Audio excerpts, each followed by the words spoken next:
हरिओम। आप सभी को सादर नमस्ते। जय श्री राम। मेरे YouTube चैनल वसुधा के रंग में आप सभी का स्वागत है। आज पुस्तक श्रृंखला के अंतर्गत कुछ बातें लेकर आई हूँ, क्योंकि जिस तरह मैं कुछ रचनाएं अपने मन से भावों से करती हूँ, कुछ विचार अंतर्मन से प्रकट होते हैं। दरअसल हमारा होता कुछ नहीं है, वो हम यहीं से इसी प्रकृति से ही कलेक्ट करते हैं, जो पहले से ही यहाँ पर उपस्थित है, और हम ऐसा कहने लगते हैं कि ये हमारा है, हमारा कुछ नहीं होता है। तो इस प्रकृति के साथ रहते हुए जो भी भाव प्रकट होते हैं, तो कुछ मेरे सुनने वालों को अच्छे लगते हैं, कुछ ही हैं वैसे मेरे सुनने वाले, बहुत ज़्यादा नहीं हैं, क्योंकि बहुत ज़्यादा तो लोग उन लोगों को सुनते हैं जो अर्थहीन बातें डालते हैं, और हमारे अंदर की जो वेग हैं, जो हमारे अंदर के इंद्रियों का जो कहेंगे, इंद्रियां जो प्रबल होती हैं, जिन चीज़ों से ऐसी चीज़ें ज़्यादा डालते हैं, लोग उनको ही ज़्यादा सुनते हैं। शायद इसीलिए लोग परेशान भी ज़्यादा रहते हैं, क्योंकि जो सुनना चाहिए वो नहीं सुनते, जो धारण करना चाहिए वो नहीं धारण करते, और जो जीवन के लिए इग्नोर करने की चीज़ है उसे ज़्यादा पसंद करते हैं। चलिए कोई नहीं, लोगों का अपना जीवन है, अपनी पसंद है। तो लिखती हूँ, कभी जो भी रचनाएं लिखती हूँ, हर व्यक्ति के जीवन में संघर्ष होते हैं, व्यस्तताएं होती हैं, तो रचनाएं कभी नहीं भी लिख पाती हूँ, और कभी लिख लेती हूँ तो वीडियो नहीं बना पाती हूँ, और इन्हीं सब के बीच स्वाध्याय भी करती रहती हूँ। आजकल मुझे वाल्मीकि रामायण के स्वाध्याय करने का मन हुआ था, तो मैंने शुरू किया है, और प्रथम अध्याय में डाल चुकी हूँ पुस्तक श्रृंखला में, जो प्लेलिस्ट में आप देख सकते हैं। हम भगवान राम के, उनके राज्य से, उनके परिवार से, सबसे बचपन से ही सबका सुनते आए हैं, और लेकिन हमारी विडंबना ये है कि हम जो सुनते हैं वो हमें सही रूप में चीज़ें नहीं पता है, और बहुत सारी चीज़ें अर्थ के अनर्थ हैं, इतनी मिलावटें की गई हमारे ग्रंथों में। तो उसके लिए हम लोगों को चाहिए कि हम उन आचार्यों के कलेक्शन पढ़ें, जानें, जिन्होंने अपने बुद्धिमत्ता के आधार पर, संस्कृत व्याकरण के आधार पर, संस्कृत की विद्वता के आधार पर उन्होंने मिलावटी चीज़ें बाहर निकालने का प्रयास किया है, और पुनः अपनी मूल संस्कृति को कलेक्ट करने का प्रयास किया है। हमारे पास जो कलेक्शन है वो एक महान विद्वान रहे हैं स्वामी जगदीश्वरानंद जी, उनका है वाल्मीकि रामायण, जिसके द्वारा मैं अध्ययन कर रही हूँ। और ये अयोध्या कांड, जो कि इसमें सबसे बड़ा कांड है, 82 सर्ग हैं, और इसमें हैं 1797 श्लोक। राम के राज्याभिषेक का परिचय हम सब जानते हैं, और बचपन से देखते आ रहे हैं, टीवी सीरियल के रूप में या अन्य रूप में, कथा भागवत के रूप में, परंतु हम सच में कितना जानते हैं ये तो हमें भी नहीं पता होता है। तो कुछ जानकारियाँ हमें सही तरीके से तर्क वितर्क के साथ जानने की आवश्यकता है, जिससे हम अपने पूर्वजों के समय के बारे में, उनके आदर्शों के बारे में, हर चीज़ के बारे में अच्छे से जान सकें और उस पर गर्व कर सकें। विरोधी लोग अगर किसी बात पर प्रश्न चिन्ह लगाएं तो हम उन्हें उत्तर दे सकें। राम के राज्याभिषेक का परिचय यहाँ मिलता है। राम के राज्याभिषेक के परिचय के बारे में एक चीज़ और इसमें मिलती है। भारत को कैकेयी राज्य क्यों भेजा गया था? क्योंकि राजा दशरथ जो हैं उनको डर था कि कहीं राम के राज्याभिषेक में कोई परेशानी ना खड़ी हो जाए। उन्होंने कैकेयी राज्य के राजा को क्यों नहीं बुलाया था, यानी भरत के मामा जी को, और भगवान राम के ससुर जी जो माता जानकी के पिता थे राजा जनक जी, उनको क्यों नहीं बुलाया था, इस बारे में जानकारी मिलती है। क्योंकि जो माता कैकेयी हैं उनसे जब विवाह हुआ है राजा दशरथ का, तब इस शर्त पर हुआ है कि उनका पुत्र ही राजा बनेगा। तो अगर भरत के मामा को बुलाया जाता है तो वो उस शर्त को दोहराएंगे, और अगर राजा जनक को बुलाया जाता है तो वो, क्योंकि वो राम जी के ससुर हैं, तो वो उनका पक्ष लेंगे कि राम को राजा बनाया जाए, राम ज्येष्ठ पुत्र हैं, इसलिए इनकी आपस में तकरार हो सकती है। इसलिए राजा जनक वहाँ पर बात को टाल देते हैं कि उनको तो बाद में बुला लिया जाएगा और जल्दी से जल्दी राज्याभिषेक हो जाए। और इसी शर्त के कारण, क्योंकि कैकेयी से जो विवाह हुआ है वो शर्त पर हुआ है कि उनका पुत्र राजा बनेगा, इसलिए ही वो युद्ध में जब कैकेयी 2 वर प्राप्त करती हैं, वरदान प्राप्त करती हैं राजा दशरथ से और कहती हैं समय आने पर मैं मांग लूँगी, ऐसा वचन उन्हें मिलता है। तो उसी वर के अनुसार, क्योंकि मंथरा जो है, मंथरा कैकेयी राज से आई थी, कैकेयी के साथ आई थी, तो उसे वो शर्त पता थी, इसलिए उस वर के रूप में वो याद दिलाती हैं और उसे रानी कैकेयी को उकसाती हैं कि तुम अपने पुत्र के लिए राज मांगो। हमें ये यहाँ पर पढ़ने को मिलता है। इसमें घरेलू अंतर्द्वंद और संघर्ष की झलक देखने को मिलती है कि घर में किस तरह का एक खुशी भरा वातावरण था और अचानक से किस तरह परिवर्तित हो जाता है।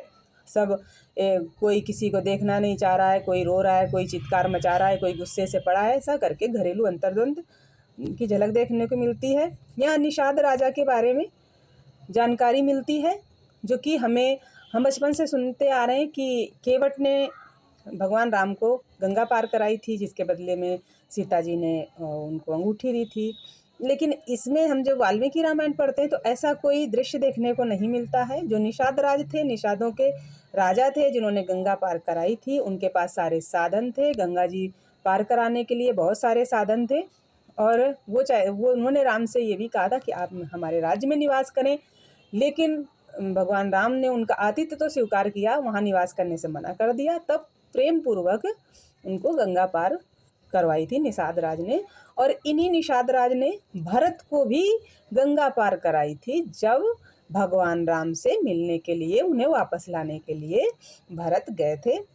बल्कि वहाँ पर वर्णन आता है कि 500 नौकाएं मंगाई थीं। जब निषाद राज ने जाना कि भरत इतने पवित्र विचारों से आए हैं, तब उन्होंने 500 नौकाएं, और वो नौकाएं कितनी बड़ी रही होंगी, जिसमें हाथी, घोड़े, ऊंट और सारा सामान, क्योंकि भरत जो है बहुत बड़ी सेना लेकर गए थे भगवान राम को वापस करने।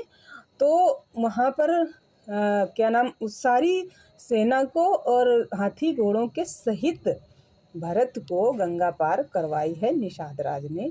और फिर ये भी है कि इतनी बड़ी सेना के कारण वहाँ पर जहाँ भगवान राम निवास कर रहे हैं, वहाँ का जो वन है वो थोड़ा अस्त व्यस्त हो गया है। वहाँ पर ये भी वर्णन आता है कि जो वहाँ हाथी घोड़ों ने लीद की है, मल मूत्र किया है, वहाँ पर चरे हैं, खाया है, इसकी वजह से ये वन अब अस्त व्यस्त हो गया है। इसलिए वो माता सीता से कहते हैं अब हमें ये वन छोड़ देना चाहिए, क्योंकि हमें यहाँ पर उनकी याद भी आएगी और ये वन अब निवास के लायक नहीं रहा है। ऐसा वर्णन वहाँ पर मिलता है। इसमें हमें पारिवारिक प्रेम और अपने एक पुत्र प्रेम और पुत्र के राज के लिए किस तरह से माता बदल जाती, इस तरह की झलक, राजनीति, राष्ट्रनीति, कुल की मर्यादा का पालन वगैरह वगैरह चीज़ें हमें वहाँ पर पढ़ने को मिलती हैं। सत्याग्रह आंदोलन वाल्मीकि रामायण से पहले इसका वर्णन कहाँ आता है, मैंने अभी तक नहीं पढ़ा है, मुझे नहीं पता है।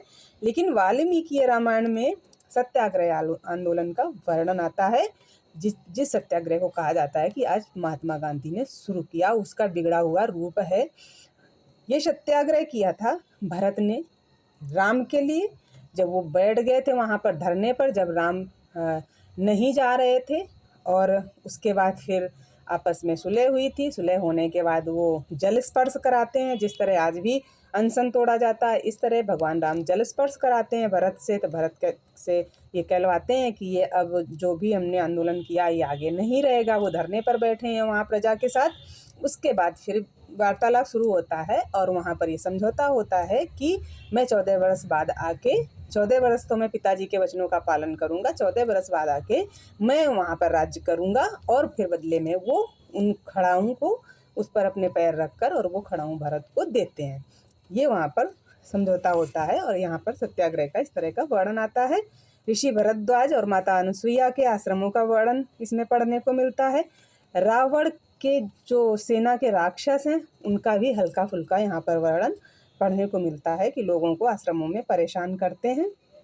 वनों में रहने से पहले ऋषि मुनि जो भी होते थे और वन में जो भी निवास करते थे, वहाँ के वातावरण में क्या क्या अनुकूलताएं देखते थे और किस तरह के वन में निवास करना चाहिए, किस तरह के वन में निवास नहीं करना चाहिए, इस तरह की बातें भी हमें यहाँ पढ़ने को मिलती हैं। और अपने कर्तव्य मार्ग से हटने पर किस किस प्रकार के कर्म फल भोगने पड़ते हैं, ये पढ़ने को मिलता है। और ये सारे कर्म फल भरत जी गिनाते हैं विलाप करते हुए, जब वो वहाँ अयोध्या कैकेयी राज से आते हैं, जब माता कौशल्या उन पर कहती हैं कि हाँ आप निष्कंटक राज्य भोगो, तब भरत सारी चीज़ें कि अगर मैं ऐसा हूँ तो मुझे ये पाप लगे, ऐसा हूँ तो ये पाप लगे, वहाँ पर वो सारी चीज़ें गिनाते हैं कि व्यक्ति जो कर्म फल इस तरह का करता है तो बदले में उसे क्या भोगना पड़ता है। एक राजा को प्रजा के साथ क्या करना चाहिए और क्या नहीं, इस विषय पर जानकारी मिलती है।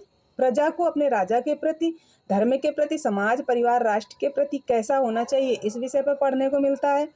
और एक राजा का मंत्रिमंडल, गुप्तचर, सैनिक, नौकर किस तरह के होना चाहिए, इस सारे विषय के बारे में हमें पढ़ने को मिलता है।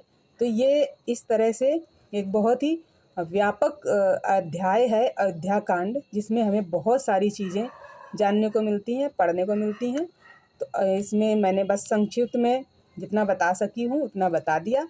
बाकी आप लोग स्वाध्याय करें, और जो हमारे विद्वान लोग हैं जो अपने कथा कहानियों के माध्यम से बताते रहते हैं समाज में, उनको सुने और अपनी चीज़ों को समझें, किस तरह जीवन में किस तरह घटित होने पर भी कैसे स्थिर रह जाए।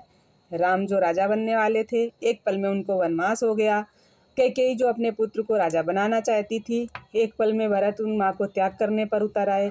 तो इस तरह की विपरीत परिस्थितियाँ जिन्हें हम भगवान कहते हैं, उनके साथ घटित हुई हैं। उन्होंने उन परिस्थितियों में सब कुछ कैसे मैनेज किया, कैसे सहा है, उन चीज़ों को हम अपने जीवन में समझने की कोशिश करें, धारण करें उन चीज़ों को, तो ये जीवन अवश्य सुखद लगने लगता है, आनंदमय लगने लगता है। आप सभी को पुनः सादर नमस्ते। जय श्री राम।